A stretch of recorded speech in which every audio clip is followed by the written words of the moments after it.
সবাই জানেন আমার প্রাণের মানুষ একজন, আমার আপনজন, বড় আপনজন। আসলে আমি বাংলাদেশি সিনেমার ইতিহাস সবচেয়ে আলোচিত জুটি সাকিব খান আর অপু বিশ্বাস। এবার অতীতের সব অভিমান ভুলে আবারও একসাথে লাইভে আসলেন সাকিব অপু। দীর্ঘদিনের অভিমান, দূরত্ব আর নানান বিতর্কের পর হঠাৎ দুজনকে স্পেসিফিক নাম বলতে চাই না, ব্যক্তিগত কোনো ব্যাপারগুলো খুব একটা আমি আনতে চাই না। সময় শেষ। একসাথে লাইভে দেখে সবাই অবাক। দর্শকরা বলছেন এ যেন সিনেমার মতোই চমক। এক সময় তাদের ব্যক্তিগত সম্পর্ক আর সিনেমার কেমিস্ট্রি দুটোই ছিল সমান আলোচিত, তবে সেই সম্পর্ক ভেঙে দিয়ে তৈরি হয়েছিল দূরত্ব, তৈরি হয়েছিল অভিমান। অনেক বছর ধরেই একই ফ্রেমে দেখা মেলেনি তাদের, কিন্তু সম্প্রতি ফেসবুক লাইভে হঠাৎ দেখা যায় সাকিব আমার একটা জায়গায় আমি একটা মা, আমার সন্তানের যেটা বেটার সেটাই আমি করব, তাই না?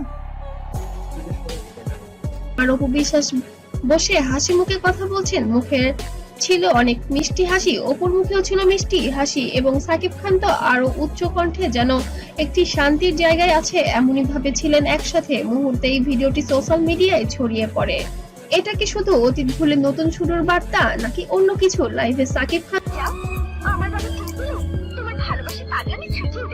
খানকে প্রশ্ন করা হলে তিনি হেসে উত্তর দেন, অভিমান থাকতেই পারে, তবে আমরা সব ভুলে গিয়ে এগিয়ে যেতে চাই। অপুর কণ্ঠে শোনা যায় একই সুর, আব্রাহামের জন্য হলেও আমাদের ইতিবাচক থাকতে হবে। এই কয়েকটি লাইনই ভক্তদের হৃদয় ছুঁয়ে গেছে।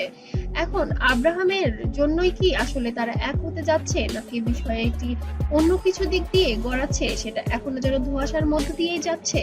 সাকিব অপু আবারও একসাথে লাইভে আসায় ভক্তদের মনে নতুন আশা। তবে এটা কি কেবল লাইভের জন্য, নাকি সামনে আসছে আরো বড় কোনো ঘোষণা? এখন সেটি দেখার অপেক্ষায় রয়েছে ভক্ত শ্রোতারা। তবে আরো বেশি কিছু জানতে হলে অবশ্যই আমার ভিডিওতে লাইক, কমেন্ট এবং শেয়ার করবেন। তবে আরো সুন্দর সুন্দর নতুন আপডেট পাবেন সাকিব অপু এবং আব্রাহামকে নিয়ে। তবে এখনো যেন রহস্যজনিত রয়ে গেছে তাদের সবকিছুতেই।